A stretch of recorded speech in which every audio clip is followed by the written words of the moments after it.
Đừng khinh khí tranh giành khi nắng lừa gạt nhau. Luật nhân quả cũng sẽ đến sinh, hay làm điều tốt, hãy tu tâm tinh thiện đức chớ đừng hại ai. Đời là cát cuối là ta nằm xuống như nhau.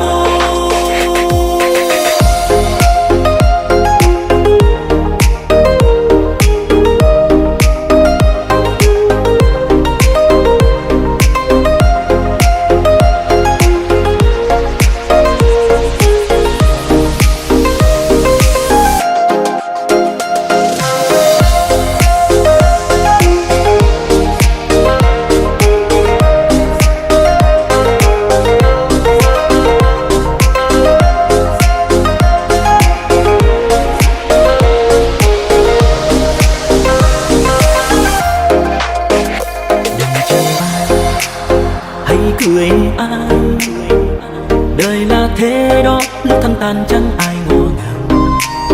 Ngày xưa vinh quang ai cùng ngoan, già thưa ăn xa cơ chẳng còn già thưa. Đừng khinh khí tranh giành khi nắng lừa gạt nhau. Luật nhân quả cũng sẽ đến sinh, hay làm điều tốt, hãy tu tâm tinh thiện đức chớ đừng hại ai. Đời là cát cuối là ta nằm xuống như nhau.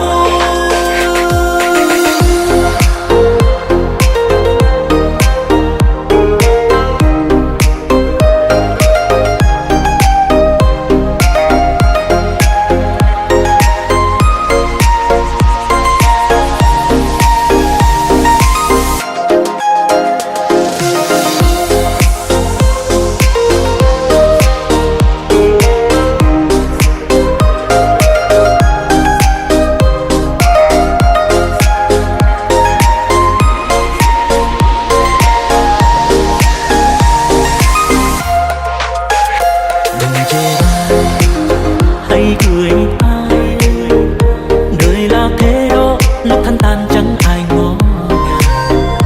Ngày xưa vinh quang ai cùng ngoan, già thưa ăn khi xa cơ chẳng còn già thưa.